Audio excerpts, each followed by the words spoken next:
The sea gnawed the black ribs of Dragonstone as if it meant to chew through the stone and swallow the island whole.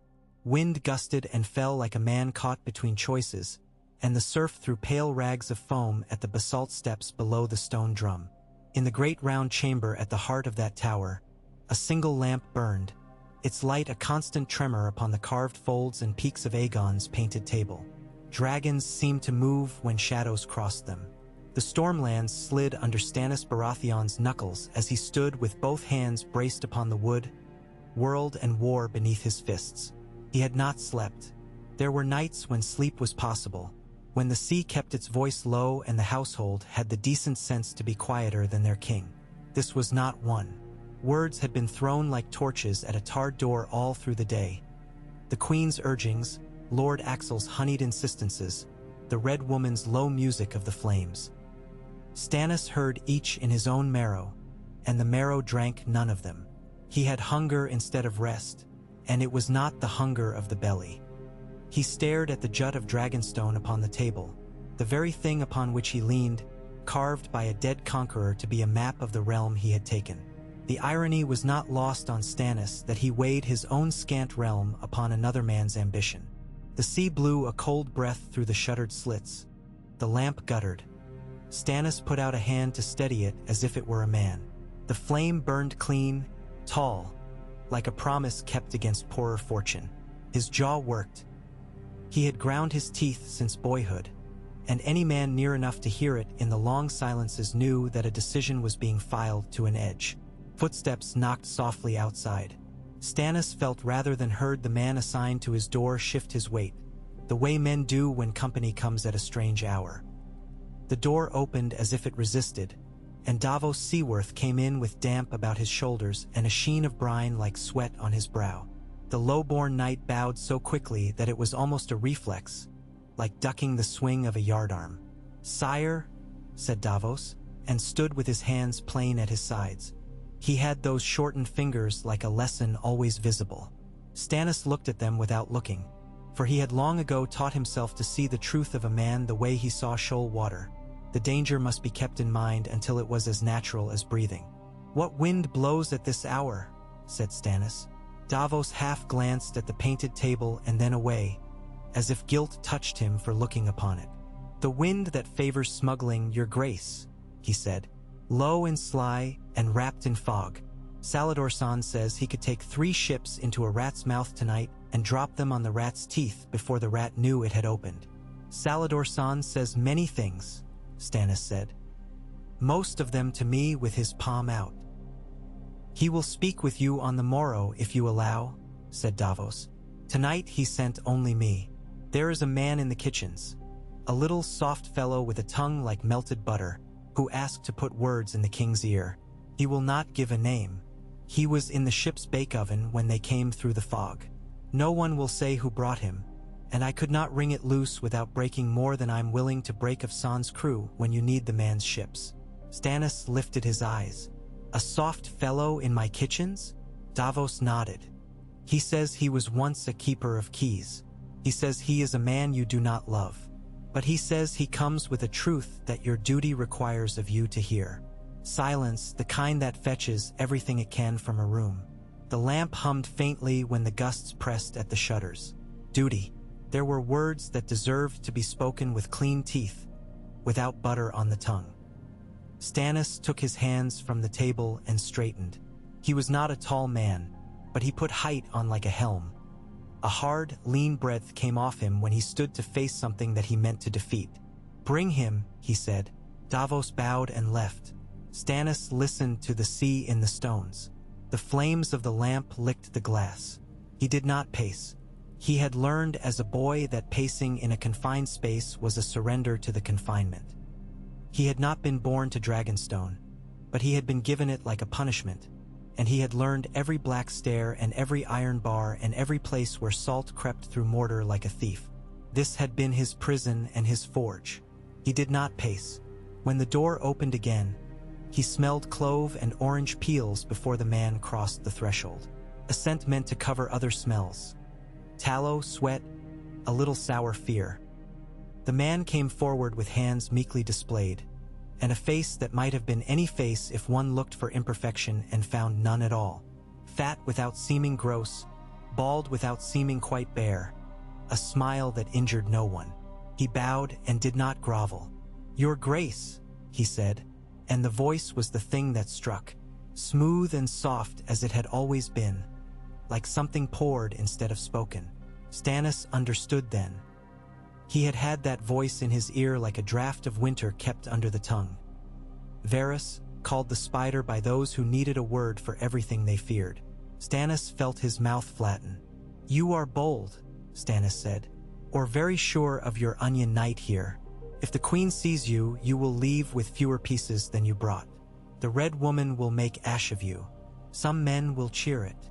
Varys had the indecency to look truly pained by that thought, like a man who found the world's unkindnesses always a fresh astonishment. "I would prefer not to be burned," he said mildly. "I have no fondness for heat, and her Grace is sleeping. I came by a way that mice know." "You came by a way that smugglers know," Stannis said. "Davos should be flogged." Davos stood like a yard planted in earth. "Flog me tomorrow, your Grace, if you must," he said. "Tonight I beg you to hear him, since I cannot get him out the way he came without wrecking half my kitchens," Stannis said in a tone that did not reveal even to the lamp whether he lied. "Say what you came for, Spider, and leave a cleaner smell than the one you brought." Varys's eyes were pale pearls in the lamplight. "There is a prince, your Grace," he said. "A prince who is not the one upon the Iron Throne, nor the smaller one they have made king since, nor the drowned one. A prince who has a claim purer than any. I bring it to you because you serve the law. I bring it to you because, for all that men have made you hard, you have never bent it around yourself." Stannis's jaw ground. Davos could hear it, but the sound had comfort to him, the sound of a millstone doing its proper work. "There are princes enough," Stannis said. "Every wash basin in Essos is full of princes." "This one," said Varys, "was laid in a cradle of cedar in a city by the sea while the bells were still ringing for his father's victories. This one was lifted from blood and smoke by hands that did not fail at the first fright. This one has the name they painted on his cradle board with red lacquer, and the violet eyes of the mother who sang to him, and the manner of a man who was raised to be obeyed rather than to be flattered. I have watched him all his life." Davos saw the lamp dance on the painted table, and for an instant Dragonstone seemed to slide under Stannis's hands. "The boy they dashed against a wall in Maegor's Holdfast," Stannis said flatly. "You think I am a mummer to be delighted by tricks? They make 2 wooden heads for every body on that side of the water. You would bring me a doll and call it a king." Varys lifted his hands, palms up. "I read you as one reads a stern book, your Grace. I do not think flattery pleases you. I would not insult you with a doll. The boy lives, Prince Aegon Targaryen, son of Prince Rhaegar and Princess Elia of Dorne. There is an old knight with hair like ash who has taught him to ride and to rule. There are captains with the bitter look of men who have lost much and intend to take it back. There are Sellswords who have taken his coin and found it better than all the gold stored in Lannisport because it purchases a cause.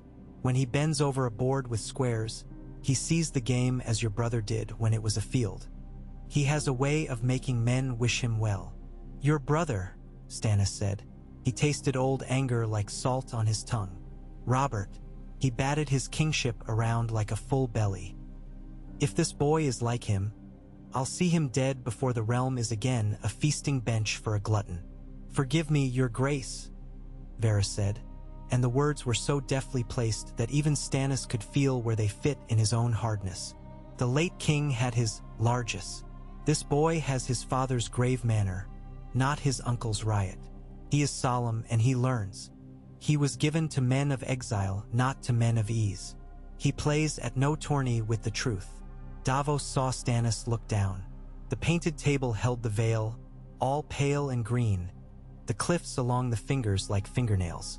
Rhaegar, thought Davos. Stannis had been a grown man when Rhaegar died on the Trident. He had been eating grief like hard bread ever since his earliest days. There was room in him for admiration, though he had never offered it to any living man for long. This was the iron of him and the flaw of him both.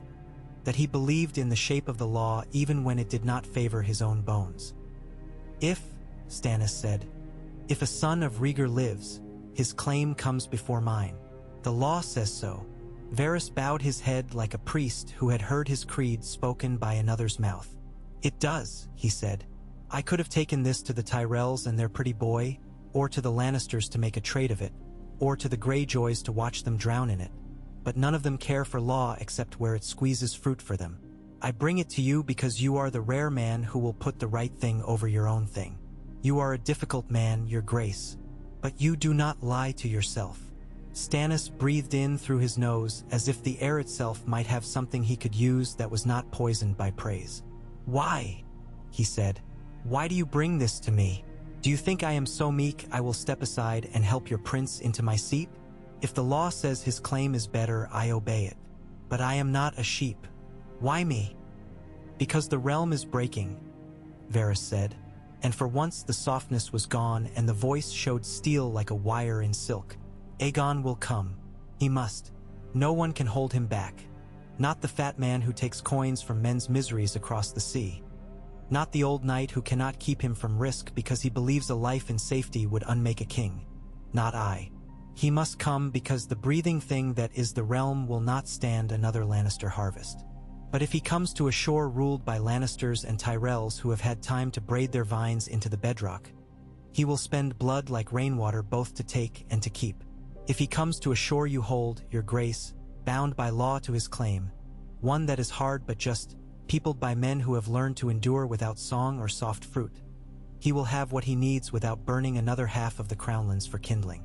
He will have the truth to stand on, and he will have a father in you of a sort if you allow it. A very small change touched Stannis's mouth as if someone had moved a pebble beneath the skin. Do not call me his father, he said. I have a daughter. Varys dipped his head. Then let them make a thing of it, he said gently. Join claims. The girl has a good heart, and she is gentle. The prince is solemn, as I said. He would not treat her ill because the notion did not occur to him. Put the realm back into one piece, your grace, with law as the seam. Davos's breath had gone deep into him without his noticing. Shireen.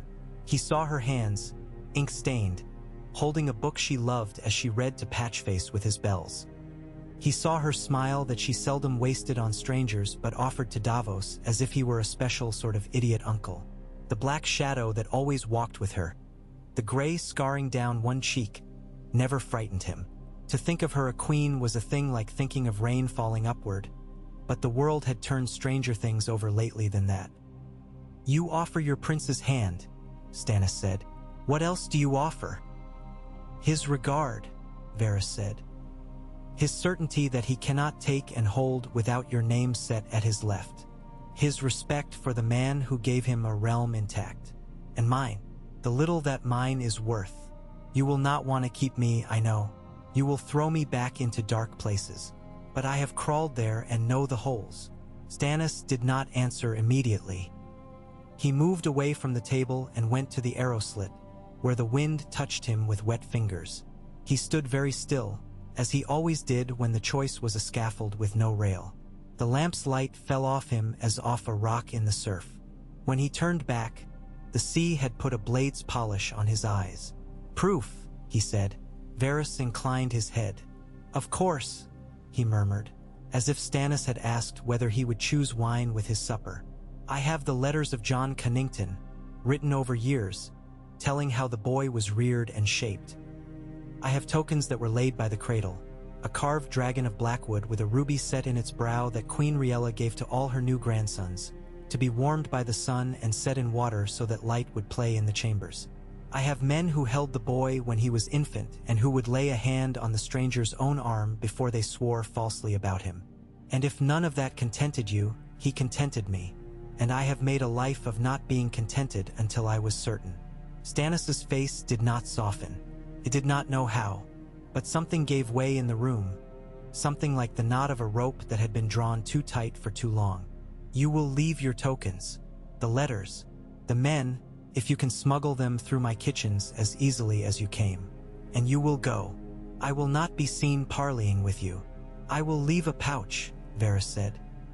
His eyes flicked to Davos and away. He smiled very slightly, as a wary man smiles at another across a narrow plank. I will leave it with someone whose hands are clean of court, who cannot be bled by a Tyrell vine or a Lannister chain. I think the knight with the shortened fingers might accept such trust. Davos felt heat rise in his face before he nodded. I will hold what is given, he said. Then hold it as if it were grain in winter, Stannis said obliquely, not looking at him. Do not waste it. Spider, if a falsehood comes skittering with this truth, I will burn your birds and then your nest. I am very fond of my birds, Varys said in a tone so mild that it could not possibly be fear. I would not put them to that end. There is one more thing. The boy will come with the Golden Company when they break their old words and at last keep a new one. They will land where they can break something they hate. Tiny, delicate pause, perhaps at Storm's End.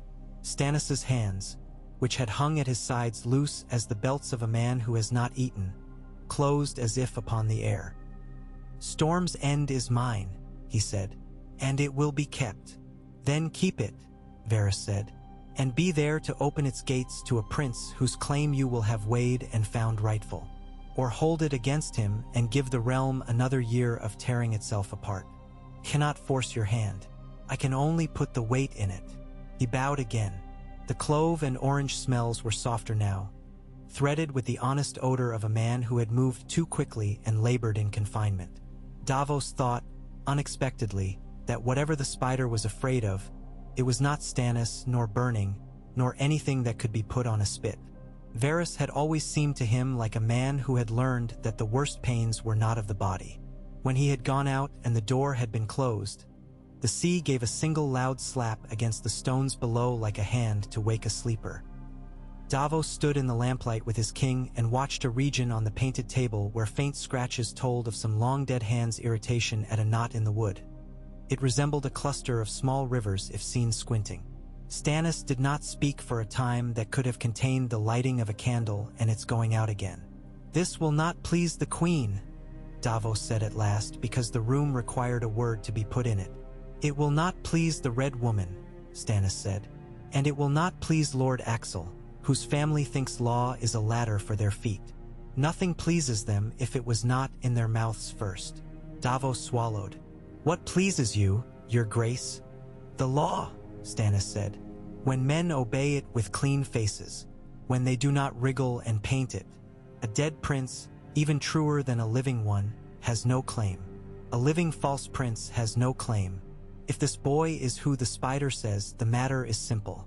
If he is not, it is simpler. I am tired of the complicated wrongs of clever men. Melisandre will call him false, Davos said. He could feel her shadow entering the room even when she was sleeping 3 towers away. She will see it in the flames. She sees many things in the flames, Stannis said, and the words came like blades. She saw my victory on the Blackwater until green fire blinded her.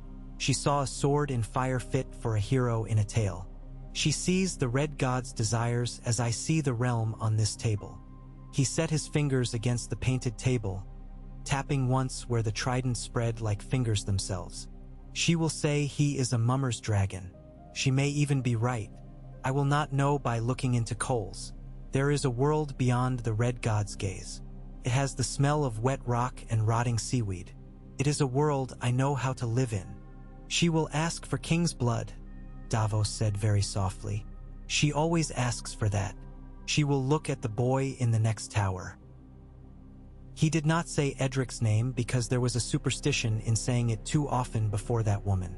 There were old things in Davos that had not been burned out by any god. Stannis's jaw worked. The lamp hiccuped on a thread of smoke. I know what she will ask, he said. She thinks duty is a rope that drags a man behind a horse. She thinks if the rope tightens enough, the man cannot breathe and cannot speak, and then he is obedient. She does not know that when a man stops breathing, he stops serving. I will not give the boy, not to her fire, not yet, perhaps not ever. He looked at Davos with that clean, almost cruel lucidity that made Davos love him and fear for him. If the prince lives, if his blood is like mine in the law's book, It is not mine to spend on a god's altar. Davos's heart did something slow and generous inside him. It hurt his ribs. "Aye, your grace." Stannis turned away.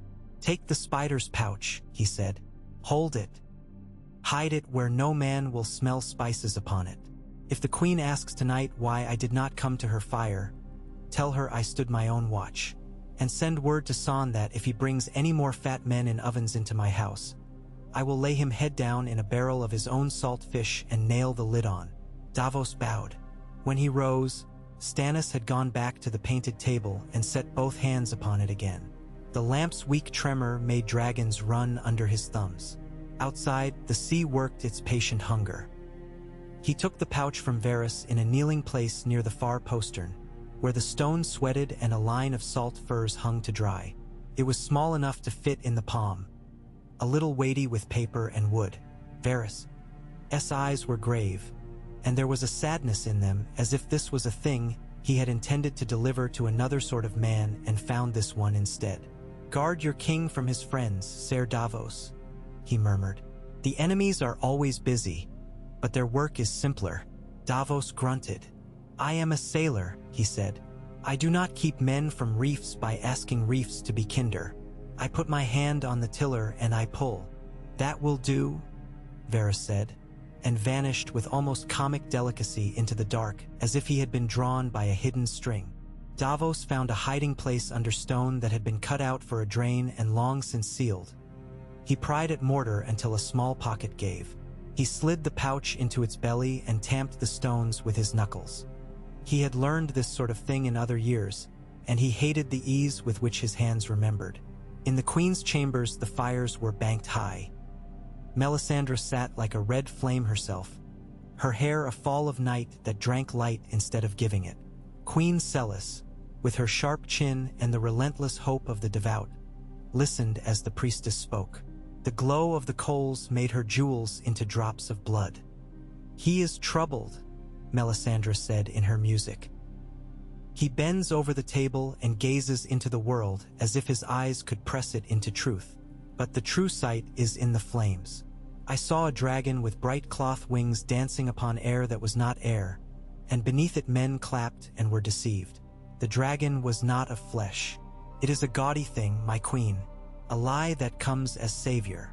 "The boy from beyond the sea," Celis said pinchedly, as if the words tasted like salted lemons. "We have heard such mutterings. Lord Axel says the stepstones swarm with tales. It is a trick of cowardly lords who want any king but the one they owe." Melisandre's eyes were on the fire. The red glimmer in them seemed their own. "It is a trick," she said, "and it will be believed by those who yearn to be tricked. But the night does not give up its kings so easily. There is one whose light is low and must be fed. There is one sword that will shine so bright that all false glows will be made pale." Celis leaned forward in the drugging heat. "We will bring it forth," she said. "We will give what the Lord of Light requires." Melisandre looked at the queen then, and the look was like a hand taking a face between finger and thumb. "Your faith is a rope that will pull a great weight, my queen," she said. "But the king is a stone that does not roll because rope asks it. He must be moved by fire. We will wake him with a vision that tears the sleep from his lids. It may require blood." Celis' eyes flicked toward the shadowed inner door where Shireen slept. Melisandre's gaze did not follow. Celis set her jaw.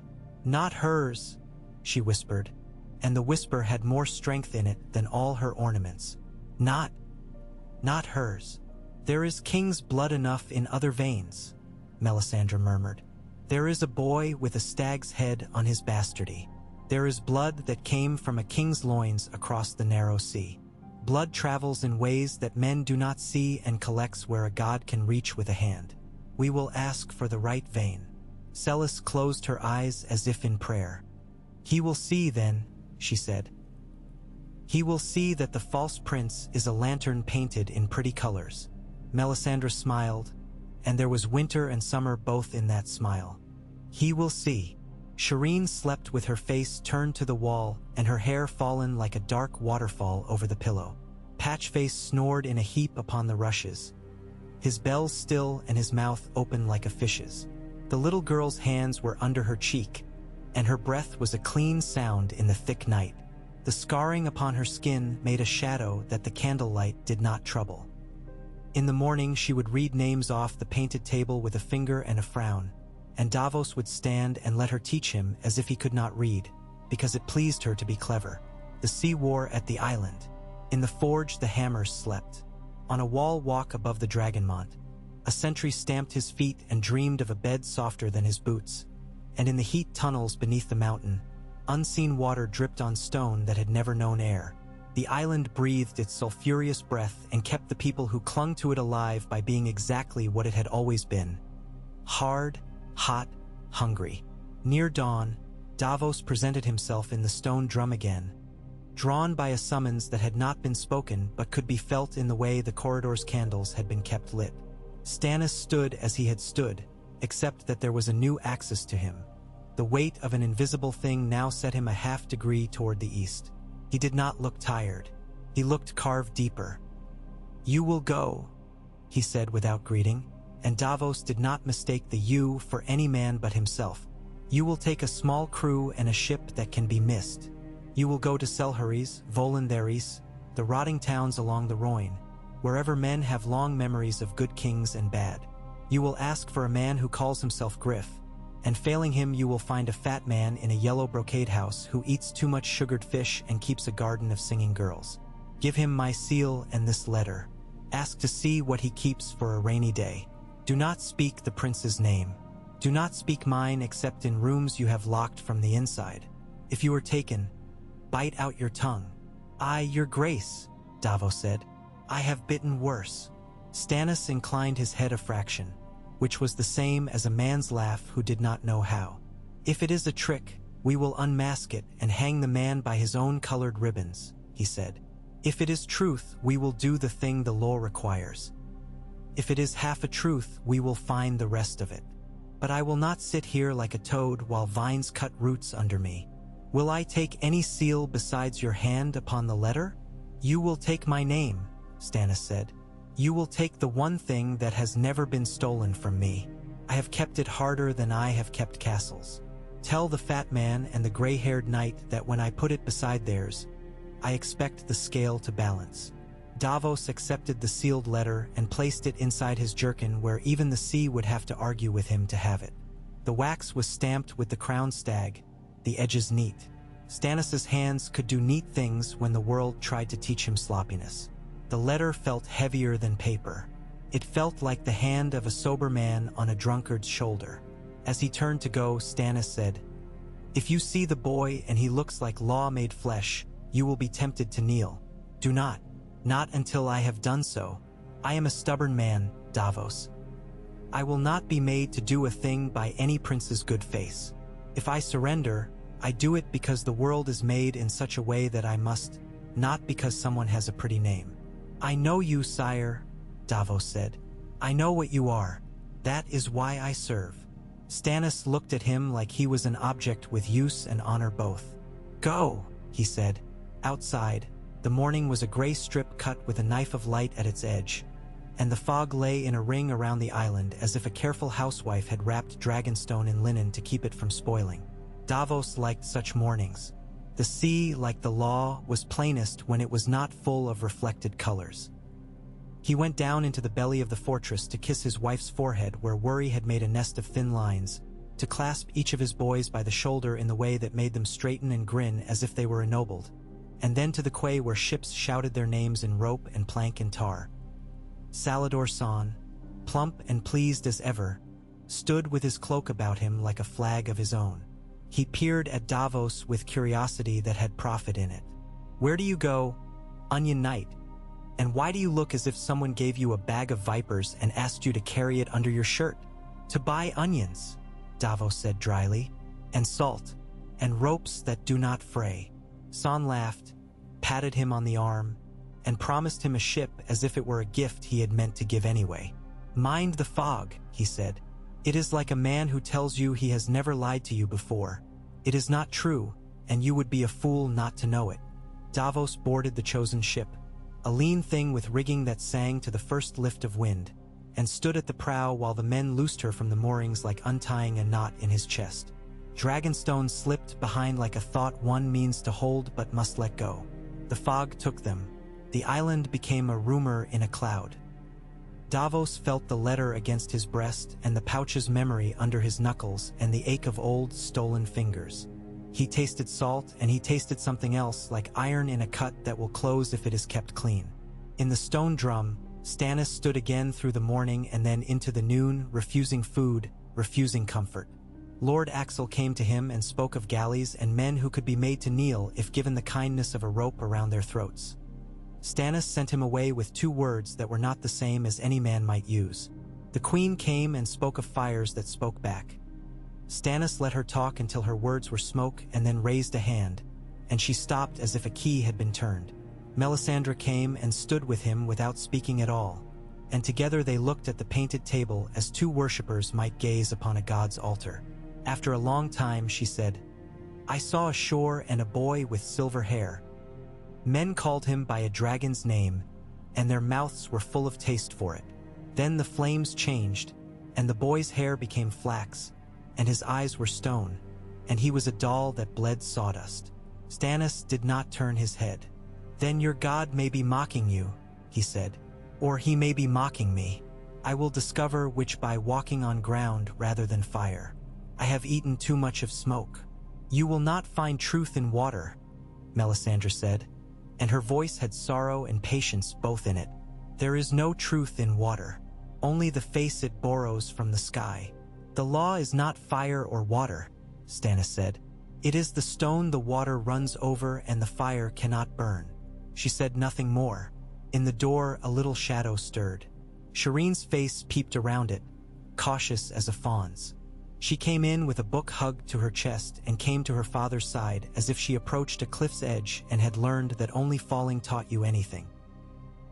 He put his hand upon her hair with the care of a man who had forgotten he had gentleness in him. The girl leaned her cheek into that touch and turned the book to show him something he could not see because he did not look down. She described it to him anyway, all the while pressing into his palm as if to memorize his hand.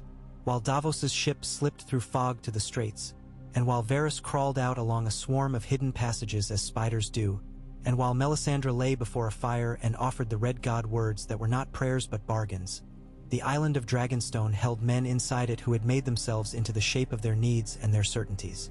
The sea scratched at their walls like a beast wishing to be let in. Gulls screamed as if they were telling lies about where the fish were. The mountain smoked with the world's old anger.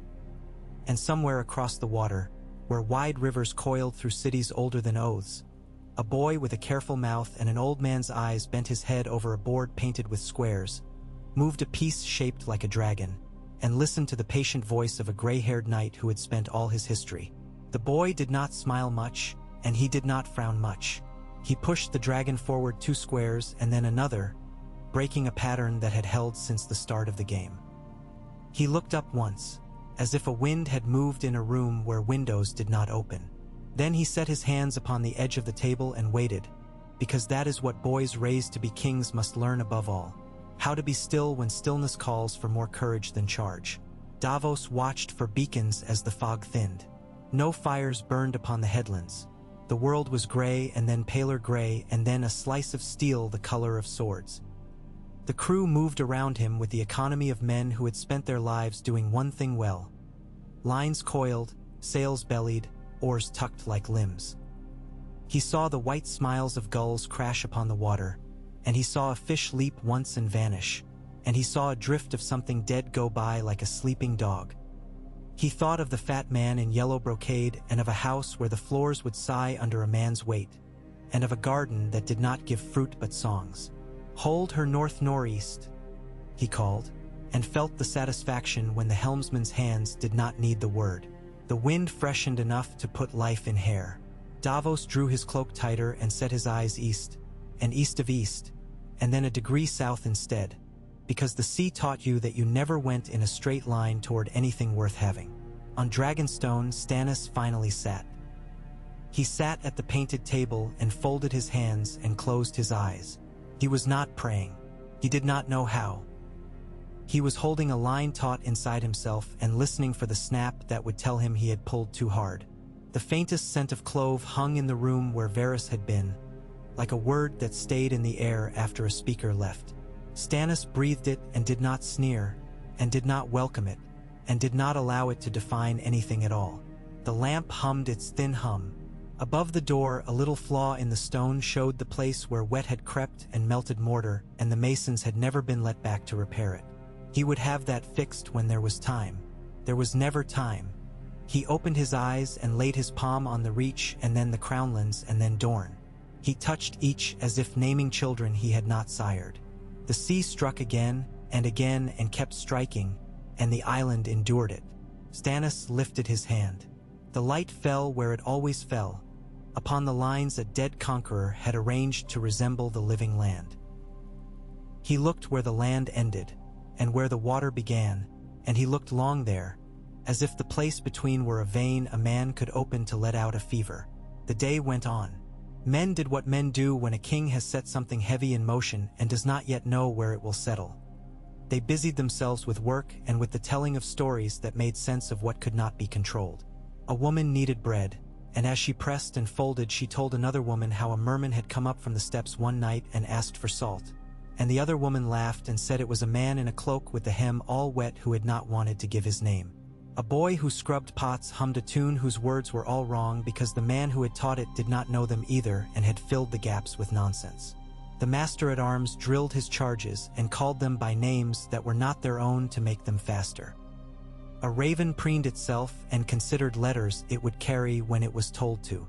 In the evening, Celis lit a dozen little lamps and set them in a circle and told her ladies to sing, and they sang thinly because none of them had voices for it and all of them wanted to please. Melisandre watched the flames and smiled at something only she saw. Edric Storm played at spearing a shadow on the floor with a reed and did not know that the shadow was the shape of his own head. Night came on as if carried in cupped hands. Davos's ship went on. The pouch in the wall stayed where a smuggler's fingers had hidden it. Varys unbuttoned his perfume-stained garments in a room no one would think to search and wiped his skin with a cloth held over a basin and looked for a moment at his own eyes as if they were not his. Stannis did not go to the fires. He went to a window cut to let in a wind and let it touch his face. The night smelled of salt and old stone and something faint like oranges. He did not sleep. The sea did not sleep. The dragon-shaped mountain smoldered without flame. The realm did not know yet that a letter had been sealed, that a line had been drawn from a black island to a wine-fattened man's house a world away. But the world is full of things that begin in silence and only later find their voices. Toward midnight, a gull struck the window slit with an ungainly flap and fell away again, flustered and furious. Stannis watched its wobble until it recovered itself and flew. He lifted his hand and made a small sign upon the stone. Not a god's sign, his own promise. He had always kept those even when they broke his back. He had kept them when they broke his heart. He would keep this one. He would take the measure of a prince and be measured by the same rule, and he would suffer what the measurement required.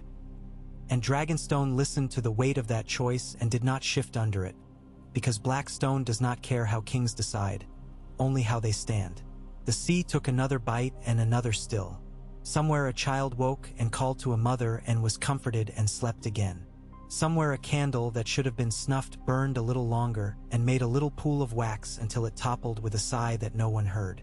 Somewhere, in a palace of red stone 100 miles west, a boy wore a crown and dreamed of cakes. Somewhere, in a brothel painted saffron, a girl who had once seen a prince in a litter remembered the feel of lacquer under her palm and smiled at nothing. Stannis placed his hand upon the painted table one more time and then took it away. The room was as it had been when he entered, and not the same at all. Outside, fog crawled up from the water as if some very old and patient thing were breathing the island closer to itself. The night passed and the island held, and a letter slept against a smuggler's ribs, and the world rolled on toward a morning when truth would demand to be named, and Stannis Baratheon would give it its right name even if that name were not his own. Dawn came slow and gray like an old soldier who tested each step before committing his weight. The fog shredded itself upon the spars. and the ship slid past damp rocks that had watched 1,000 such ships shrug off Dragonstone and make for somewhere else. Davos had never much held with omens. Sailors who counted those were always sure to find the right number for doom. But the day had the feel of a question asked in a low voice. They cleared the lee of a headland, swung their stern to the wind, and the sails swelled with an obedience that always felt like grace. Men settled, rope creaked, the sea's long breath set their pace. The captain, a lean man from Driftmark with a scar like a wicked string of small mirrors along his jaw, nodded once at Davos and then became one with his craft. It was comfort to watch someone else do a thing well without talk. By midday the fog lay behind like a folded blanket, and water took on blue where the sky made a promise it could not yet keep. Davos chewed on a hard biscuit and kept his eyes at the compass degree that lived in his bones. He thought of the letter under his jerkin. Once, years ago, a letter had condemned him to have the ends of his fingers lopped off. Another had raised him to a knight. Words were as sharp as any seamanship when wielded by men who understood how tides worked in other mediums. Pentos lay like an old fat man in a hot bath, wrapped in perfumes to deny the odor of his own skin. From the water, the city was a stubble of minarets, a scatter of terra. Kata cups overturned, a ring of walls too fine to have known any proper assault in living memory. The harbor stink was familiar and not unlovely to Davos. Pitch, mud, fish, spice, sweat, 100 boats whose names were said more tenderly than wives. They tied up at a low, sullen quay where barnacles had made a kingdom with crenellated edges, and at once there were boys with ropes and men with little books pretending to be magistrates and women with trays of figs and lemons and sweets that would go to sugar rot before sunset. A man with a jacket cut like armor but made of gold-threaded cloth appeared as if conjured and made a bow so low that he risked learning how the stone tasted. He straightened with oiled precision. "Ser Davos Seaworth," he said, as if he had known the name all morning and regretted how long it had taken the man to arrive and fill out the line in his head. "Welcome to Pentos. My master bids you dine in cool shade before the business of the world makes your blood too warm." "Your master has a name," Davos said. The man smiled, not unkindly. "He carries 7 in different rooms," he said. "You may choose any, but all lead to one door." They went through alleys that were not alleys at all but narrow comms between houses that leaned like old gossips. There were pots in window shelves planted with herbs whose names Davos did not know but whose scents were slyly familiar from 100 foreign kitchens. Water sang in channels under footboards. Women with hair piled high as pastries watched them from behind screens of carved wood where birds and beasts chased each other forever and never caught enough to eat. The palace, when it appeared, seemed less a house than a climate. Its gate had 2 lions done in bronze so smooth that sunlight poured off them in sheets. Someone had strewn orange blossoms along a path of onyx, and Davos stepped on 3 before realizing they were not stones at all but petals flattened into the floor like the memory of last night's sighs. Illyrio Mopatis came like the last course in a meal where every dish had been too rich. He wore a robe that had been woven for him by women who whispered to one another about how soft a man could be and still be counted of this earth. His rings had their own opinions. He bustled with the grave dignity of a fat man who knows everyone is watching and intends to give them a performance. He extended both hands and took Davos's as if measuring ripeness. "Ah," he said, from a chest that had stored laughter for future use. "Salt and wind and the straight look. You smell of honest weather.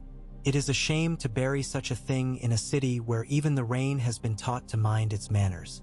Come." And he released Davos as one lets go a hawk one hopes will return. "Eat fish so fresh that it still disapproves of you. Sit where the breeze will not be bullied." The courtyard where he led them had a shallow pool where orange fish with wise faces moved like thoughts too slow to disturb a man. A woman in a yellow veil poured something pale into Davos's cup and did not let it tremble. Illyrio ate as if demonstrating a theorem about appetite, but he watched as well. Davos had not seen such careful eyes since he had last stood with Stannis and told him a truth he disliked. "You have a letter," Illyrio said when the first courtesies had been attended as if they were gods. "From a king who does not waste paper." Davos touched his jerkin. "From Stannis Baratheon." Names are ginger, useful to put with meat, Illyrio said, and held out a hand that could have made 3 of Davos's and still had bracelets left over. He weighed the seal without breaking it, smiled at the crowned stag impressed in wax as if it had reminded him of an old joke, and then lifted his eyes. Some men put love into their seals. Some men put habit. This one put will. You may watch me open it, Ser Davos. I am not a petty conjurer. He broke the wax with a care that nearly endowed the act with piety and read without moving his lips. For a long time he did not blink. When at last he lowered the page, his breathing had changed very slightly, as if a staircase had been climbed without his noticing it when he began. Your king asks for tokens and truths, he said. That is rare. Most ask for gold, ships, women, something to make the emptiness inside less drafty. He asks for weight. He reached to a small table nearby and lifted a casket, not heavy but with that deceptive density of well-made wood. He set it between them and opened it as if the lid might sing. Inside lay a toy that was not a toy. It was a small dragon carved of blackwood whose polish made it seem wet. A ruby sat in its brow like the heart of a coal that had decided to live forever. The sight of it tugged at something Davos did not have words for. A language of old power that men tell themselves they have forgotten when they choose to live more safely. Beside the dragon lay scrolls bound with blue silk, their knots undone and redone 1,000 times by hands that had to remind themselves to let go. Beneath those, a square of cedar whose smell carried a shipwright's yard in it, and on the cedar a painted board with squares and the ghost of small scratches where a piece had been moved back and forth 100 times while a boy learned patience. Queen Riella's gifts to her grandsons, Illyrio said in a tone that knew the precise value of drama and did not overplay it. The carved dragon went to the firstborn, as you see by the jewel. The cedar was hung above the cradle to make a prince dream of masts and not of fire. That is a hope every mother in this city has, though she dances with dragons in another sense. The board, not my favorite game, but the old knight insists on it with a rigor that would wake the dead. He lifted the top scroll and touched it as a man might touch a lover's last letter. John Connington writes like a soldier, but when he writes about the boy, he is ashamed of how his hand trembles and hides it by adding severity. John Connington lives, then, Davos said levelly. It was one thing to hear Varys say the name in a chamber where the sea took words and ate them, another to hear it in a hot garden where women hummed and orange leaves whispered. Men who love a thing with their last mouthful do not die while it still breathes, Illyrio said. He is gray in hair and grave in manner, and he stinks of exile the way a man who has been long at sea stinks of tar. He will tell you a story of a boy who dyed his hair and learned the common tongue of the Rhoyne and slept under a tent whose cloth had been patched by fingers that belonged to all the river's nations. He will tell you what he told me, that the boy is Rhaegar's in bone and Elias in eyes, and that he can ride and read and listen without having to be wooed into sense. But you do not trust words. You trust proof you can put your hand to. It is why your king sent you rather than another. Davos looked at the little dragon until it became too much like a child listening eagerly. He glanced at the scrolls, then back to the casket. If I carry these to Dragonstone, he said, men will see me carry a fat man's baubles and say I am bought. If I leave them, my king will say I went to a perfumer's stall and came away with a smell and nothing else. Illyrio laughed, soft and satisfied, as if Davos had recited a line of a play he had written for him. You may have copies of the letters, he said. Halden keeps one of everything he touches. I believe he has a copy of me somewhere that he reads when he cannot sleep. The dragon will not leave these rooms. It is less precious for the jewel than for the witness it bears to a woman's hand and a boy's touch. But another token might do, one less likely to be mistaken for treasure when a customs man with too much zeal searches you. A lock of hair, perhaps. This boy has had his hair dyed and shaved and grown out so many times by men who could not keep their plans steady for fear of discovery. But Halden keeps the clippings in a little box like an old grandmother. It is obscene, I think, and yet useful. You said I might speak to the knight, Davos said. To Griff. Illyrio's plump fingers traced the rim of his cup. If you can catch him, The river keeps no appointment but its own. He has taken the boy inland. He means to send him west with men who have learned to keep a contract after years of keeping none. The Golden Company always returns. It is what exiles do when they have exhausted every other manner of longing. Storm's End, Davos said, the words tasting not wrong on his tongue, but dangerous. Illyrio inclined his head and did not notice the finch that hopped across the rim of the pool and took a tiny gulp without wetting its breast. Old castles are old mouths, he said. They learn the taste of whoever feeds them. That one has tasted only proud men and stubbornness. I do not know if it will enjoy a boy's diet, but there are those within who have learned that pride can be hired like a sword. There is a man there who will open a postern if a purse is heavy enough and if he can convince himself that he is doing a higher service. Men are very clever at telling themselves pretty lies. Does the boy know that men will sell him his birthright in slices and call it bread? Davos asked. He knows that, Illyrio said with a mellow sadness. He will learn the worst thing, that some will sell it to him honestly and take no coin except his gratitude, which will leave him in their power forever. I cannot protect him from that, but neither can I put him on a throne alone. Men must be complicit in their salvation. Davos drank. The wine had heat and a faint taste of stone. It reminded him of water taken from a place where sunlight had baked a cup in rock. Illyrio watched his face as if waiting to see if something else rose there. I will go inland, Davos said. I will find the river, and on it a barge whose master speaks like 3 nations in one sentence and whose wife sings to the planks when they creak. I will find a man who calls himself Griff and a boy who calls himself nothing. And I will bring back either proof enough to break a king or the truth enough to save one. If the river swallows me, then your fat will be reduced a fraction and the world will be neither better nor worse. Illyrio clapped his hands softly, not as a man applauds but as a cook signals a servant to bring spice at exactly the right moment. Go with my goodwill, Ser Davos, he said, which is worth less than gold and more than perfume. Take my man and his men to get you as far as Selharies with both your skin and your letter unpunctured. Thereafter you will need only your luck and the water's mood. Try not to offend either. The journey up the Mother of Rivers was like being read to by a patient old aunt who told you stories with the same mouth that had scolded you forever. The banks slid by with their leaning trees and fields that had learned to obey flood and drought like seasons within seasons. Stilt houses stood above muddy water like birds that had decided not to fly again. Davos smelled spices he could not name and sewage he knew very well, and saw a man carry a cage full of small blue-limbed crocodiles as if he were walking his children. Barges went by with women bare to the waist like statues in a temple that had been populated without informing the gods. At Volandaris, he left Illyrio's men and made a bargain with a riverman whose eyes were the silvery brown of wet wood.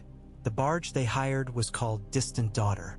It had a low roof under which men could sleep nose to knee like stowed anchors, and a deck barely wide enough for 2 men to pass without making a thing of it. The boatman's wife sang to the water as day went down, nonsense words that made the old river thrum in its bed. Her voice had that quality people give to children and gods when they still believe both might answer. Davos watched the banks, listened to the boatmen argue about nothing and everything, or lengths, fish's dreams, what a blue heron might do if given a sword, and tried not to count the time. He saw ruins where the water had eaten a city's knees.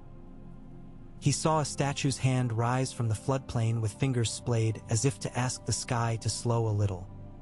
He saw pig boys drive their small flinty-eyed charges down to drink, and once, at dusk when the water and the distance conspired to make things appear and disappear at will, he saw a small procession of men in white walking along the bank with a quiet that made the hairs on his arms take notice, and he looked away because some things are better saluted by not being seen.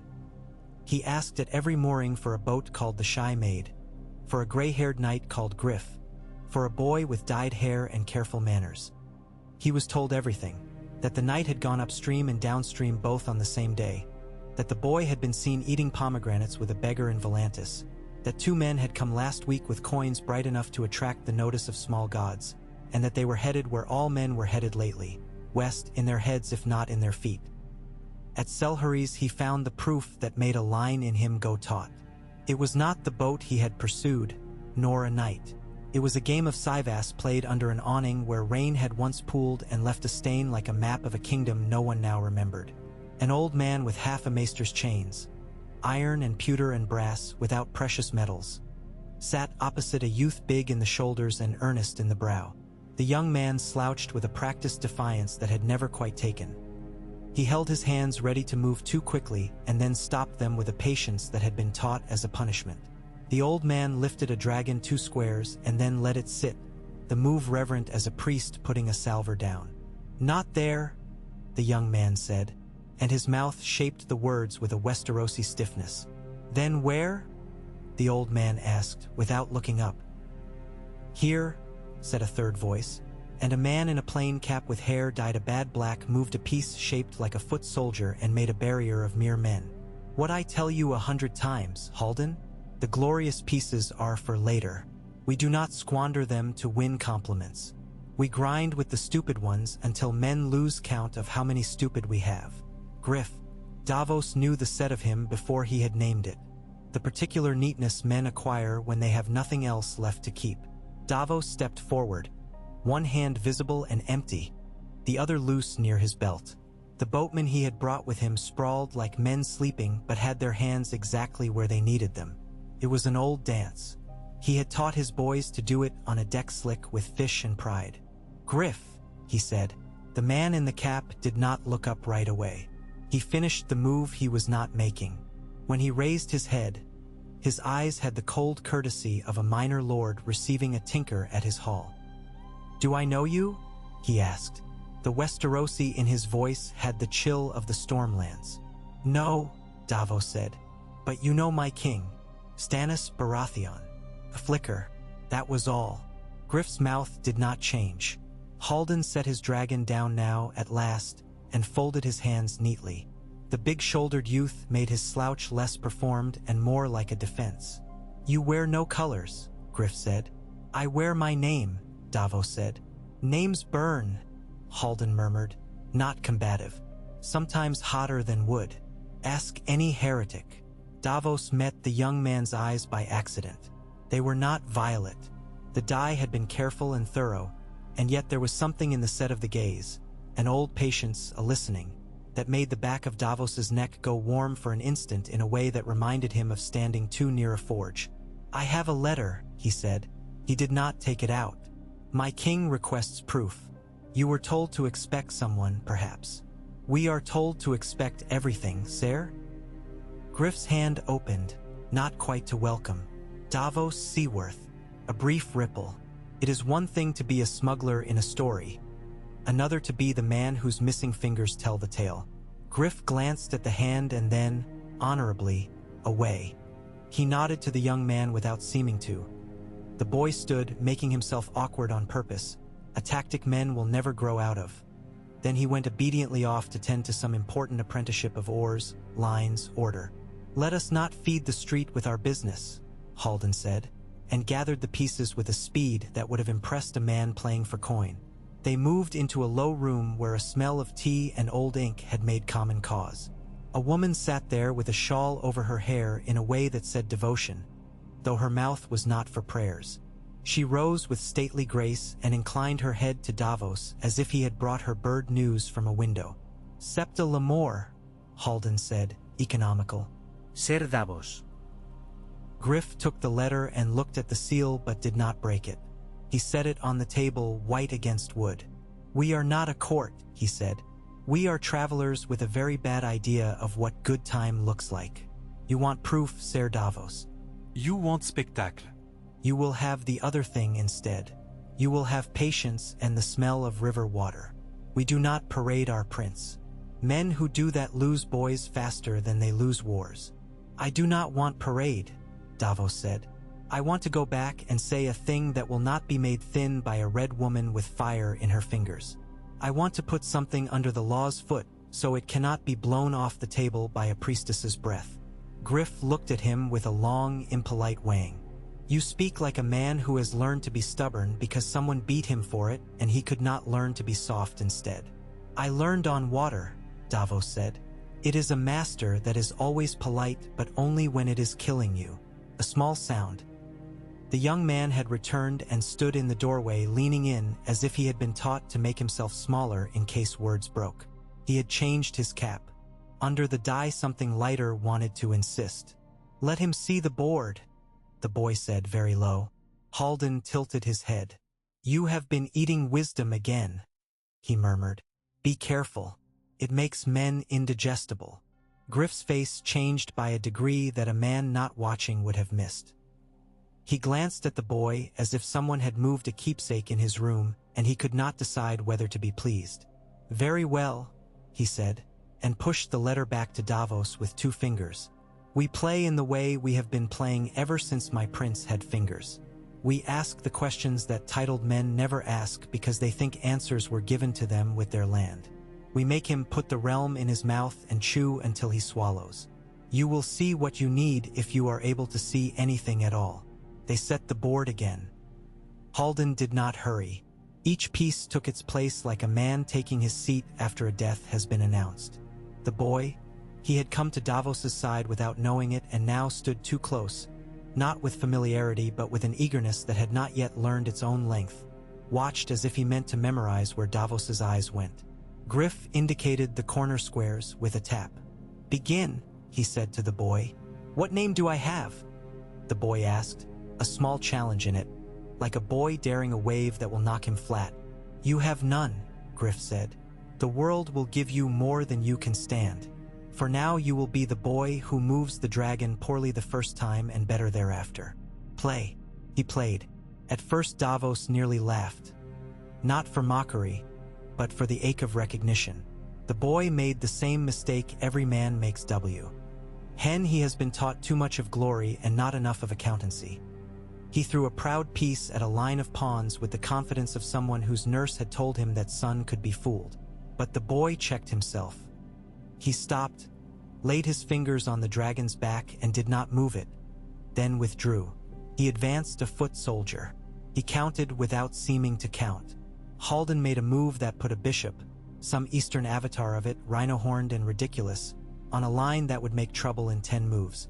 The boy protected against the 10th rather than the 1st, and Davos's throat did something small. Griff spoke as they played, barely moving his lips, the words like a wind that knew which sails wanted it and which did not. "If a fleet leaves Old Town in harvest, and the red wines groan under the weight of wine and good manners both, where is the sea shorter? If the snows come hard to the neck, how does a man in Gulltown feed himself? If the Dornish send a princess north, how many lords must be pinned with promises to keep her throat uncut? Tell me where rain falls in the riverlands in a dry year. Tell me where a man with 10 ships can cut 20 men in half if those men are foolish enough to stand like wheat." The boy answered with the map of his mouth. He did not name small castles incorrectly. He did not put salt on a sweet he had never tasted. He knew which men could be bought and which would have to be broken and which could be bent if you offered them the right form of honor. When he did not know, he did not guess. He said, quiet as a priest at confession, "I do not yet know where the road follows the river there, or some men in that place are called by birds' names. I do not know which family holds which." And Halden said the names in an undertone and the boy repeated them once, and that was enough. At last the game ended not with a triumph but with a stalemate that had been seen 10 moves out by both players and accepted like weather. The boy sat back and made his hands into fists, not for anger but to keep them from doing something foolish, like shaking. Griff turned his face to Davos. "He is not a doll," he said. "If you have been sent to tell your king that a doll walks like a boy and speaks like a man, you will go away disappointed." "I was sent to look," Davos said, "which is more than most men get to do, and less than some men need." He looked at the boy then as one looks at a sail that has unexpectedly filled in a dead calm. "If you are Prince Aegon, you are looking for a shore that will not crumble under you. Stannis Baratheon is such a shore. He is hard and cannot offer you figs out of season. But he will give you law to stand on, and he will not flatter you for any reason on earth." The boy's face, which could be grave for long stretches, lit like a window receiving true afternoon sunlight for the first time in a week. It was gone in an instant. Boys taught by exile learn to shut their doors quickly. But it had been there. Would he accept mine? The boy asked. If it were true? He would set it over his own if it were lawful, Davos said. He cares for that more than for himself. It is a thing that will make you curse him when you are tired and love him when you are worried. It will save you from those who would eat you up. It will also deprive you of some delights men have found ruinous before you. Septa Lemore had been watching with the sad pride women always feel for boys who were not theirs but might as well have been. Bring him a token, Ser Davos, she said. Something that will make his mind stop grinding long enough to hear what his heart tells him when he puts his hand on a boy's head. If your king is the man you say, he will know how to read both. Halden, with a reluctant sigh as if giving up a recipe he preferred to keep for days when company pleased him, produced a small box of cedar with a simple iron clasp. Inside lay hair, pale as straw, coiled like a relic. Griff's mouth pressed very slightly at one corner. It is an ugly thing to keep, he said, but half the world is ugly and still useful. Davos took the box as reverently as a man takes a relic in a poor chapel because it means he might eat that week. He felt the weight of it as if hair possessed gravity. He tucked it away with a care that had nothing to do with coin. When you land, he said to Griff, to Halden, to the boy, you will find the Stormlands have changed their habit. There are men there who have sworn to roses who never ate them before. There are men who will sell you for pride and others who will sell you for need. If you land at my king's castle without his word, he will treat you as any invader. If you send him a raven with a phrase I will give you, he will hold his hand until he has set his eyes on you. After that, the law will make both of you uncomfortable in the right ways. Griff smiled without joy. We do not expect comfort, he said. We expect something to stand on that does not shift like sand when a boy's name is shouted. Send your raven, Ser Davos. And now go, because you have stayed long enough for the river to remember your face, and that is never wise. The water keeps grudges the way men keep coin. They saw him to the barge in that careful, unceremonious way men develop when parting is a habit. The boy did not speak again. He watched with a stillness that had in it not fear but the weight of a year older than his body. Davos saluted by touching his brow, then his heart. It was a sailor's gesture older than dragons. On the way back downriver, the boatman's wife sang louder. Rain came in long, patient strings that beaded on ropes like small pearls and then slid to nothing. Davos tucked his cloak tighter and counted the beats of his heart as if they were oars. He thought of Illyrio's fish, of Halden's copies of men, of Griff's neatness, of the boy's brief, unguarded light. He thought of his king's face when he put a lock of hair upon his palm and the man did not move for 5 breaths. He reached Pentos without mishap, gave Illyrio a look that said enough and promised nothing, and turned his ship's nose to the long blue of home. On a deck where tar had mixed with salt 100 years, he sat under a mainsail and spoke to the weather as if it were a stubborn son who needed to hear a thing repeated in several tones before it sank in. He dreamed once, caught by sleep when he had not meant to be, of making a knotted rope unspool in his hands until it went over the side and became a line that stretched unbroken all the way to Dragonstone.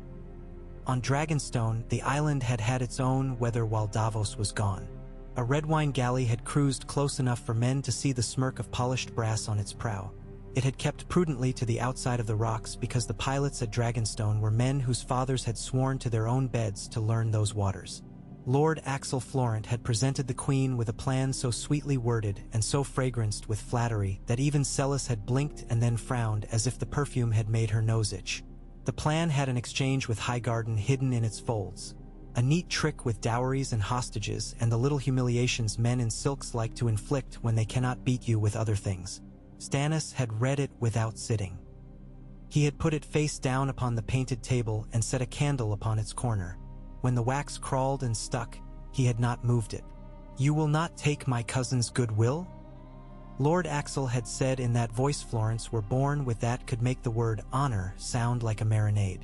"I will not take his treachery dressed as a gift," Stannis had said, and the look he gave the man had flayed hearty flesh. "Your kin put my piece to auction once already. The price was low. I will not let you sell me again because you have found a better buyer." When Axel persisted, Speaking of girls' hands and boys' bedrooms and those soft webs that catch even hard flies. Stannis had him removed, not by guards but by a clerk with a bundle of quills and a book under his arm who had looked up once with a bird's sharp eye as if to say he had more pressing business and could we be quick about it. It was worse than being thrown out by soldiers. It made Axel flush the color of a man who has farted in chapel. He left cracking his knuckles as if bones could be made to obey where tongues had been denied. Melisandre's fires had been fed each evening with a quiet that belied how much shouting had taken place in other chambers. She had come to Stannis thrice with requests, twice with news, once with something like a plea. The requests were always for leavings of king's blood.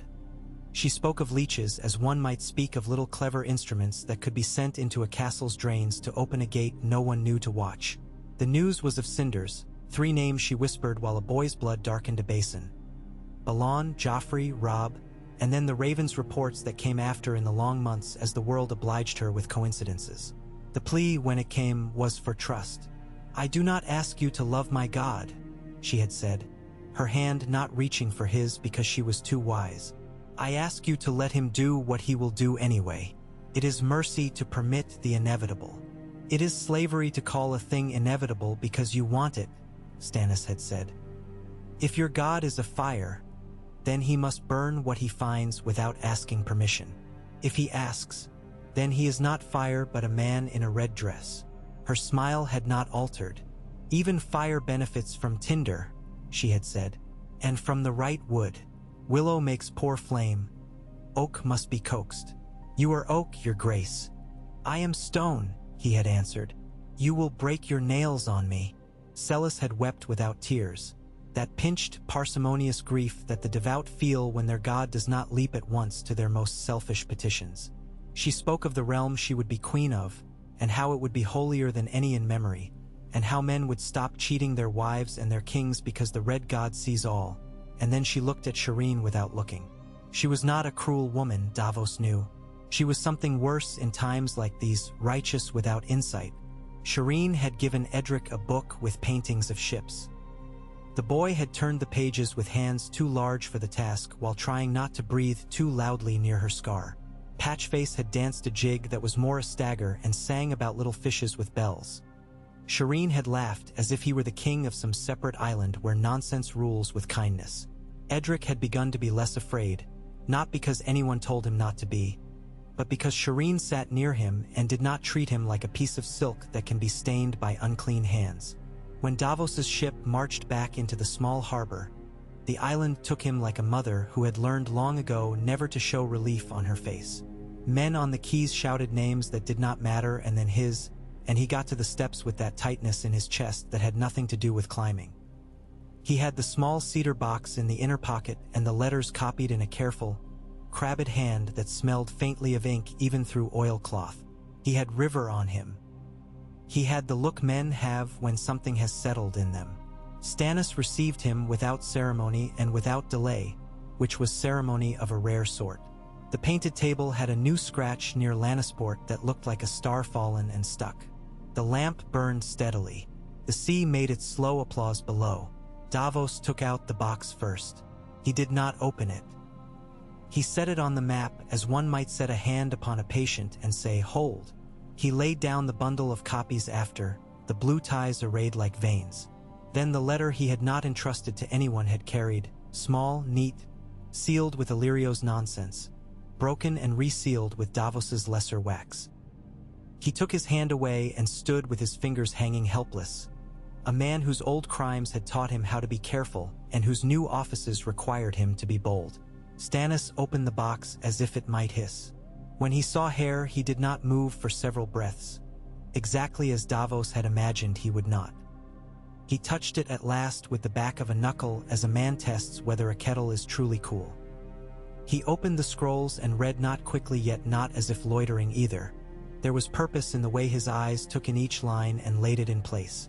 John Cunnington's diction, spare and soldierly, did not adorn itself even when speaking of the boy's virtues. Stannis's mouth tightened once at a sentence that did not humble itself with apology but did not vaunt. It was as if two men had bowed to one another across a space that neither intended to cross. "What did you see?" Stannis asked at last, not so much voice as statement. He had been waiting for his own eyes to be confirmed or betrayed by a man whose loyalty ran with salt. A boy who listens, Davos said. A name that is not a trick to the men who carry it. A knight who has made his entire penance a single purpose. A scholar who hoards copies because he trusts the world as little as we do. A septa whose piety is for people and not merely for her god. And a plan that is very poor and very good, which is to say it is a plan men will die for that might save more than it kills. Stannis's jaw worked. He lifted the lock of hair again. The lamp made it seem whiter than it was. He set it back into its little bed. He would land at my castle, he said. He would land near it, Davos said. He would take what can be bought and what will open to him because once it was his forebears. He would wait for your raven if he is wise. He would find the Tyrell's nets and cut them by bringing in his own kind of fish. He cannot have Storm's End if the law says he can, Stannis murmured and then shook himself, annoyed at his own mouth for getting ahead of the thought. If the law says he must have it, then it is not mine to dispute. If the law says he is a doll with pretty hair, then I will put him on a spear and show the realm what it worships when it is careless. Melisandre will call him false, Davos said. She has already called him a painted lantern. The Red Woman calls anything not made of her god's breath a lie, Stannis said. I do not know what a god's breath smells like. I know what law smells like. It smells like old paper and ink, and like the sweat of men who carry messages through weather that hates them. He stood very still and then, with a motion concise as drawing a sword, he picked up the raven pen, dipped it, and wrote 3 letters that made the least flourishes of any 3 letters Davos had ever seen. He sanded the ink, sealed with wax which he pressed with a stag that had never looked so much like a creature meant to gore. He held the folded paper in the flame for an instant and then did not. He gave it to Davos. You will give this to my maester, he said. He will send it by 3 birds, not 2, and he will not tell me one has returned until it has. It names a phrase that men may use at a gate that should not be opened. If the boy uses it, I will hold my hand. If any other uses it, I will cut theirs off and count that a kindness. Aye, your grace. Then we must do what men never want to do, Stannis said, and his mouth made that hard line that meant he needed fewer friends, not more. We must wait. Waiting is labor when a man like Stannis does it. He wore his stillness like armor and it chafed. Melisandre visited him and found him with the letters spread like sails on the table, and her smile had the particular pity that the devout feel for men who choose a lesser god, law in this case, when the greater one stands and beckons with an armful of flames. She spoke to Celis, and Celis spoke to the ladies, and the castle became a hive in which the honey had been shaken and everyone ran without certain purpose. Edric Storm, young and angry in the ways that are not sins, went to the yard and broke 3 laths against a boy with a calmer insult. Shireen put her hand through the crook of Davos's elbow while he stood where a window let in wind and read aloud the names of small towns along the Mander as if she were blessing them by knowing they existed. Salador San brought gossip with his ridiculous generosity and then an invoice for it. He told Davos in a low voice that the Golden Company had indeed broken something long they had once sworn. No foe across bells and ink, no homecoming. But men tire of straight lines when their feet remember certain turns. They have forgiven themselves the one oath, San said, and taken another. It is a thing men do even in marriage when they can get incense cheap. He said men had been seen in Volundaries who had lost their beards to fire and kept their lives by luck, that a gray-haired knight had been seen to teach a boy to use a rope with 2 knots in it to climb a wall too steep for any boy, that a certain fat man had bought linen wholesale. Such gossip smells of oil and too much wine, and yet often it is the wick in a true lamp. Davos listened and then paid again for a rumor to be kept as quiet as a child who has been told cakes are at stake. The raven came at last on a morning that wanted to be warm and failed. It came down without ceremony, blew itself into a window slit like a drunk, shook, gave the room an eye, and accepted a finger with indifference. The note tied at its leg was small and unadorned. Stannis broke the string and read it with the expression of a man who inspects a chain that might break when he hangs his fate from it. He used the phrase, Stannis said. He used it cleanly. Melisandre, when told, said softly that phrases were tricksters. The queen said it was time to show the realm that a true king does not share his table with beggars who call themselves lords. Stannis looked at both women and did not speak, which was the way he had always had of asserting his own right. He sent messengers, men whose names were as plain as their hands, down into the Stormlands with words meant to be heard by ears that had learned to close themselves when a stag's breath tried to warm them.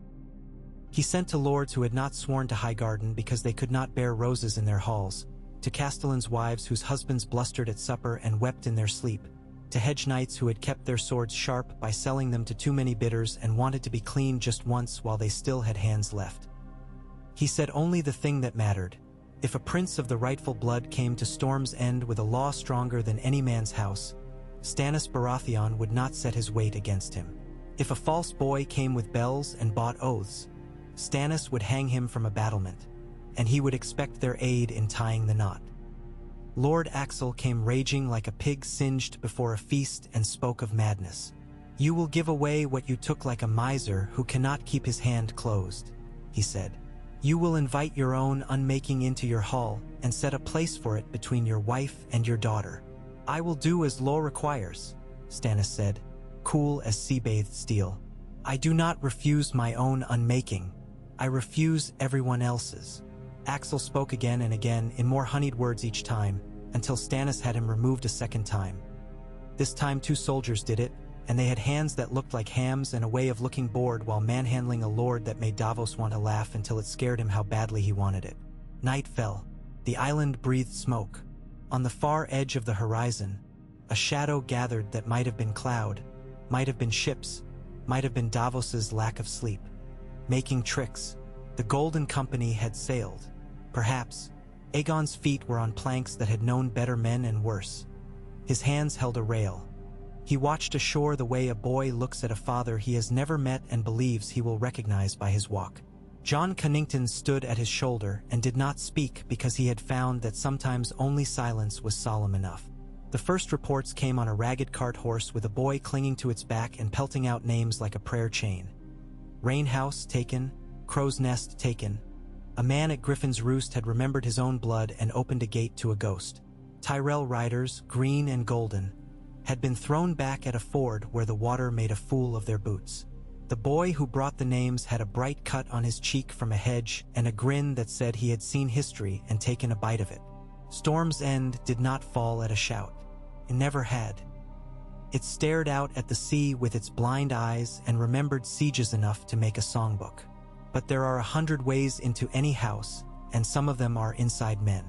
A castellan with a need, daughters to marry, a son with a fever, debts with faces attached to them, had been argued with by coins and by a story about a better lord.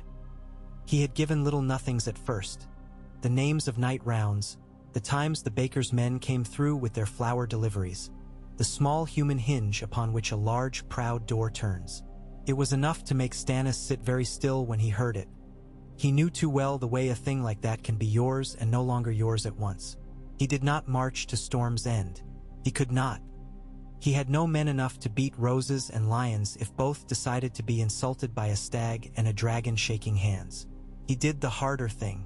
He waited and he wrote, and he made ready in his own island to receive a prince or an enemy, and he made no secret. Once the first raven had returned, that he would treat one as law commands and the other as a thief. Melisandre took more leeches from Edric, each plumped greedily with king's blood, and whispered another trio of names almost absently now, as if even prophecies tire of performance. A kraken who thought himself safe in storms, a queen of flowers made into winter's bride against her will, a lion too old for his mane. Celis counted and nodded and smiled that pinched smile and did not look at her daughter. Shireen sat with Davos and read the names of ships and asked if hulls could be baptized like people. Davos told her yes, they can and they are, and the sea remembers it, and she nodded gravely as if planning to baptize 100.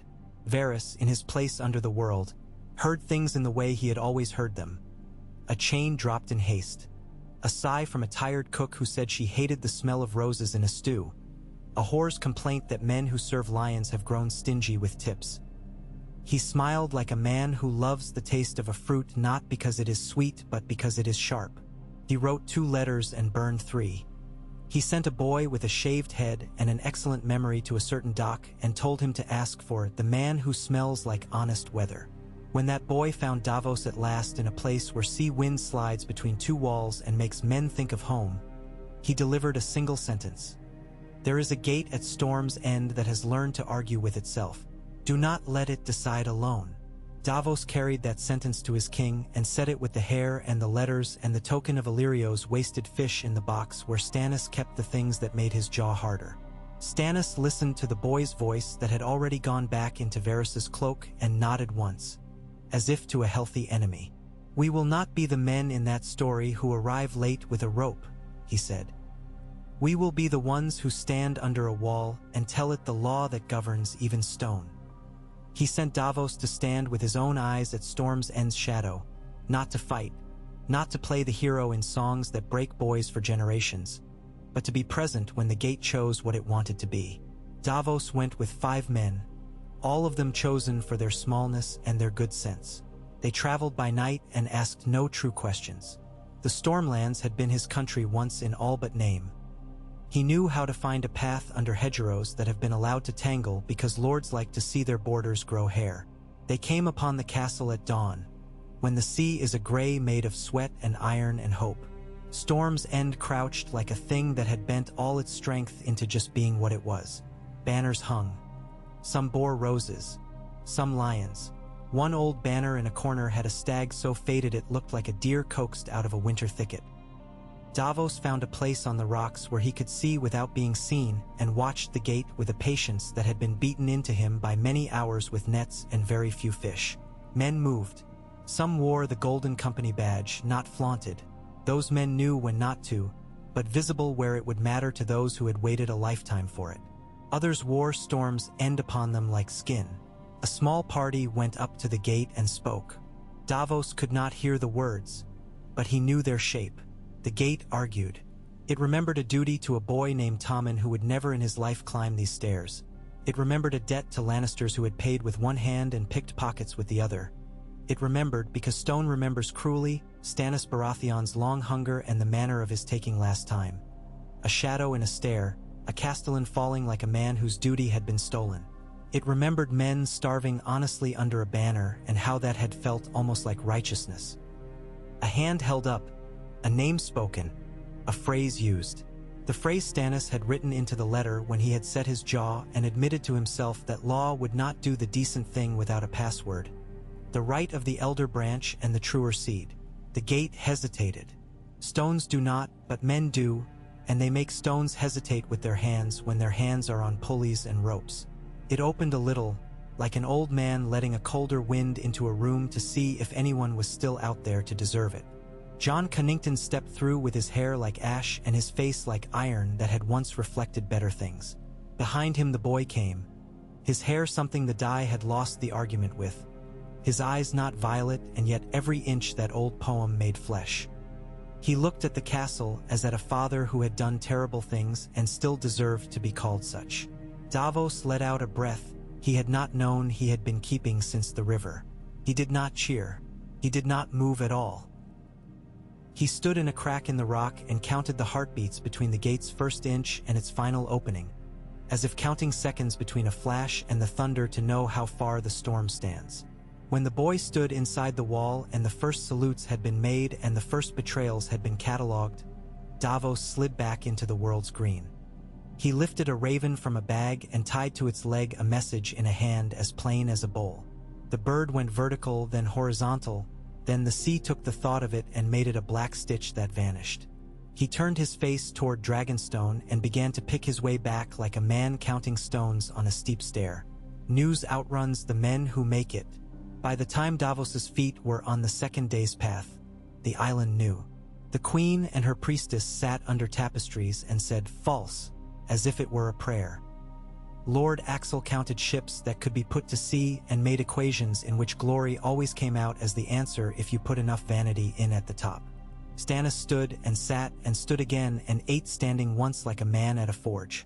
He did not speak to the fire, his own or Melisandre's. He did not go to the queen's bed or her council. He went to a window and put his hand out and let the weather tell him what it would do, then took the hand away and made his decision as if the air had made any difference at all.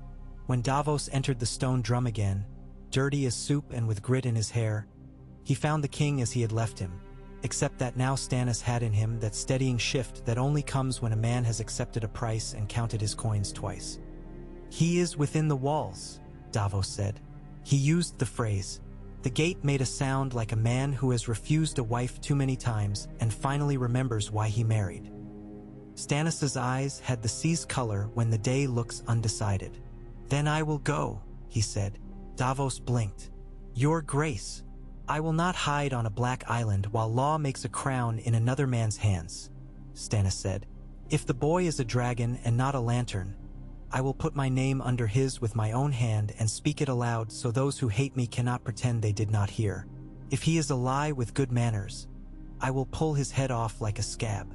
Either way, I do not do it by Raven. He would take few men. He would go by a cutter that could slip between watchful fleets and Tyrell noses. He would leave Celis and Melisandre with the island and with words that made a shown trust which was as much a shackle as a gift. He would take Davos. He would take a maester who had learned how to say, 'I do not know' in 4 languages. He would take a banner and not unfurl it unless compelled by law itself. Salador-san complained as if asked to sell a daughter, then named a price as if asked to sell a cloak, then smiled as if he had written the whole story and been waiting for this chapter to begin. "I will put you at a beach where even a crab would lose its way," he said. "And if I fail, you may give me to your red woman to roast. I have grown too fond of my own grease, sere onion. It would make a delicious pop." Under a sky that had melted all color into a single old coin, they went. The cutter had the quiet of conspiracy without the stink of cowardice. Men spoke with their hands when they could and with their faces when they could not, and the sea wrote its name upon their backs with salt. Storm's End rose like an accusation against the horizon. The beaches near it spat stones at the waves, and the waves spat back. A small cove had a mouth no wider than a lament. San's men slid them through it with the impudence only smugglers and saints share. They came ashore like thoughts no one wishes to confess. The wind bullied the torches into bowing, then extinguished them out of spite. They went by memory and the pale of the sky. At the postern where a castellan's conscience had been worked like soft wax, there was a man who had not slept and had discovered he liked the virtue of it. He opened at a word that had no magic except that it had been spoken by Stannis and meant.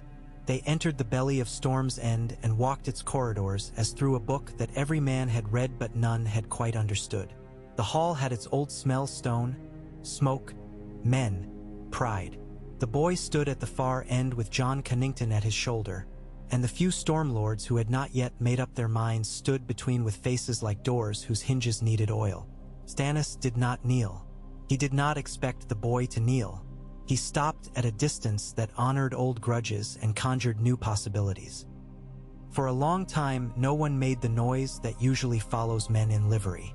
The sea did that for them, banging at the walls like a fist that will never fall off. "You are Prince Aegon," Stannis said, without any flourish at all, as if naming a man's own name for him to accept or refuse. "I am," the boy said, not loudly. He did not sound like a boy.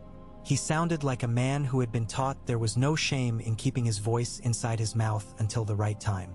Stannis took in his hair, which had given up dye the way some men give up lies, and his eyes, which were the wrong color and yet exactly correct.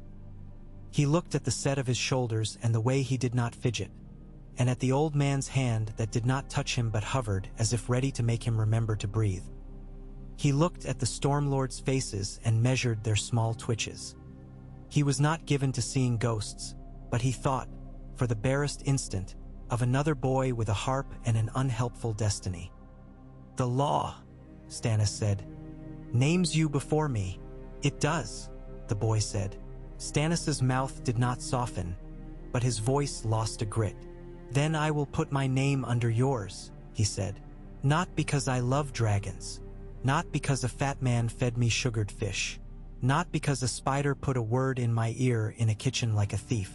Because a son's claim precedes a brother's, and because my realm will be less broken if I hold with you than if I fight you. I will be as a father to you in the law and as a burr under your saddle in all other things. I will do counsel. I will not do flattery.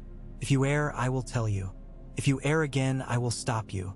And when the day comes that you think to put a god you do not fear above the duty you do, I will drag you back by your ear.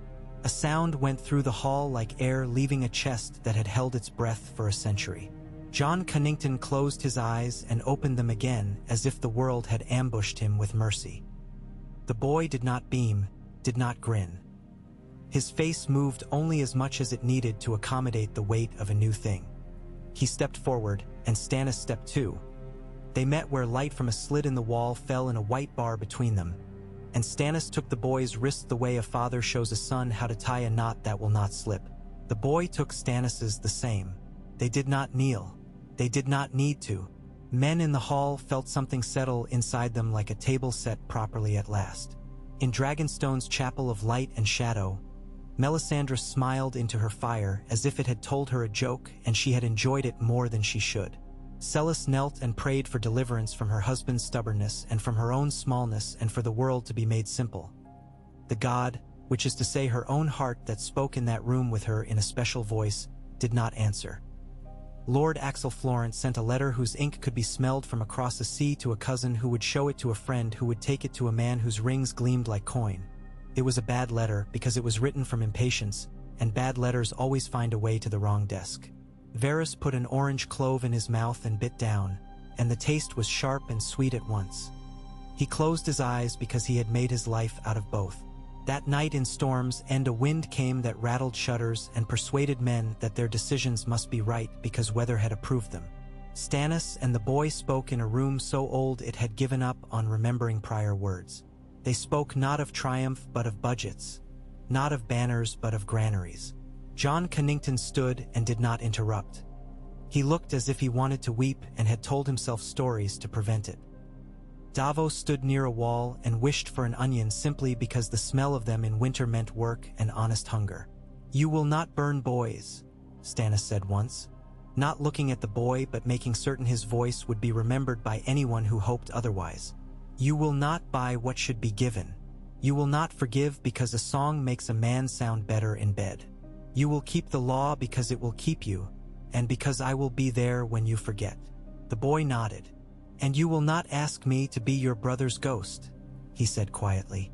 "You will not measure me against a harp I do not own. You will not ask me to give up a woman I love for one men tell me is better because her father comes with ships. You will not tell me to be loved by people who cannot love. You will make me serve them instead." Stannis's mouth did that tiny thing it did when he agreed with a man he had thought he would not. "We will write a new list of things we will not do together," he said. "And then we will break some of them because we are men, and men are poor vessels for vows. And then we will repair what we have broken. And after we are dead some boy will curse us for making his life too easy or too difficult." They looked at each other then in that way that men do when they agree to a labor and do not know yet how much of themselves it will cost and do not ask for a discount. In the morning men would begin to name what had happened. In the morning ravens would go toward King's Landing with their black mathematics. In the morning Tyrell men would ride in green and gold, and some would have doubt in their throats like a dry swallow. In the morning, far over the sea, a fat man would sweeten his tea and smile into it and think of a plan that had required 2 men in Westeros to be exactly what they were. In the morning Melisandre would tell a fire that it had been outmaneuvered by law and patience and would stroke it as if to soothe a beast that might otherwise be unkind. In the morning Shireen would wake and read to Patchface, and he would sing about bells under the water.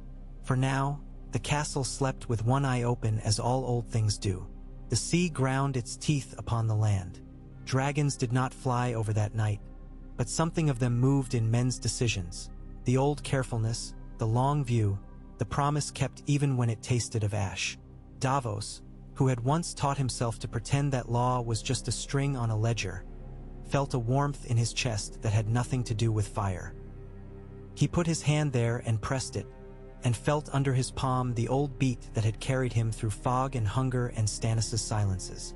It seemed a decent thing, at least for the moment, to let it go on.